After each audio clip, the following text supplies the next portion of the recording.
Investment के हिसाब से कई स्कीम्स आपके लिए फायदेमंद साबित हो सकती हैं, लेकिन अगर रिटायरमेंट की सोचकर इन्वेस्टमेंट कर रहे हैं तो आपके लिए एनपीएस को चुनना फायदेमंद हो सकता है।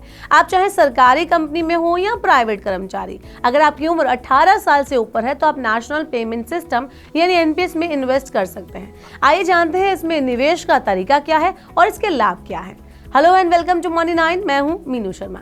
अगर आप एनपीएस में निवेश करना चाहते हैं तो टीयर 1 अकाउंट के लिए आपको सालाना कम से कम 1000 रुपए जमा करने जरूरी होंगे, लेकिन टीयर 2 अकाउंट के लिए निवेश की कोई न्यूनतम राशि अनिवार्य नहीं है। आप इसमें कितना भी योगदान कर सकते हैं, लेकिन निवेश पर टैक्स लाभ आपको एक निश्चित सीमा तक ही मिलेगा। वहीं इस अकाउंट में पैसे निकालने के लिए नियमों की अगर हम बात करें तो 60 साल की उम्र होने पर आप इसमें जमा राशि का 60% रकम निकाल सकते हैं, जो पूरी तरह से टैक्स फ्री होता है। बाकी 40% रकम को पेंशन के तौर पर दिया जाता है।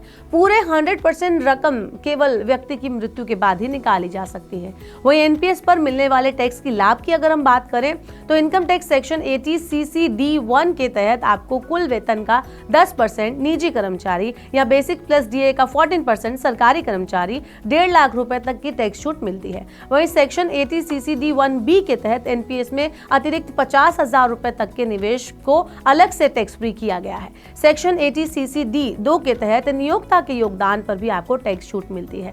एनपीएस चुनने के कारणों की अगर हम बात करें, अगर हम उस टॉपिक पर जाएं तो कम लागत वाली योजना यानी low charges, long term retirement planning, सरकार द्वारा विनियमित और सुरक्षित हाई रिटर्न की संभावना, टैक्स में छूट जैसे कारण इसे और भी ज्यादा लोकप्रिय बनाते हैं। अगर इसे कैलकुलेशन के माध्यम से आपको मैं बताऊं तो इसे बेहतर आप समझ पाएंगे। इसलिए मान लीजिए कि किसी कर्मचारी की औसत सैलरी 80,000 रुपए है और उसने 25 साल नौकरी की। एनपीएस में उसकी सैलरी 10% कटेगी, वही इसका 14% सरकार देगी। इस लिहाज से हर महीने की सैलरी का 24% हिस्सा एनपीएस खाते में जमा किया जाएगा।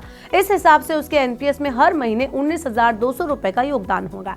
अगर सरकार पीएफ पर 8.25% ब्याज दे रही है तो आप मान लीजिए कि एनपीएस में 9% का ही रिटर्न मिलेगा। इस लिहाज से 25 साल में कुल निवेश 57.60 लाख रुपए हो जाएगा, जिस पर रिटर्न जोड़कर 2,16,86,983 रुपए का फंड बन जाएगा।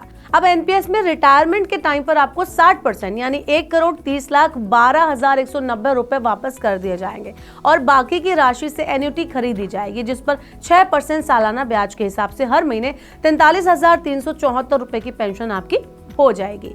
आपका 40% पैसा बचा रहेगा जो बाद में आपको मिलेगा। इसलिए अगर आप रिटायरमेंट के लिए एक सेफ और टैक्स सेविंग ऑप्शन चुनना चाहते हैं तो एनपीएस से बेहतर ऑप्शन कोई भी हो नहीं सकता। आपका क्या कहना है इसके बारे में, आप हमें कमेंट बॉक्स में बताएं और ऐसी और वीडियोस के लिए देखते रहिए मनी 9। इस सिप से तो नींद टूटती है, लेकिन केवल जागना नहीं, आगे भी तो बढ़ना है। उसके लिए चाहिए एक और सिप।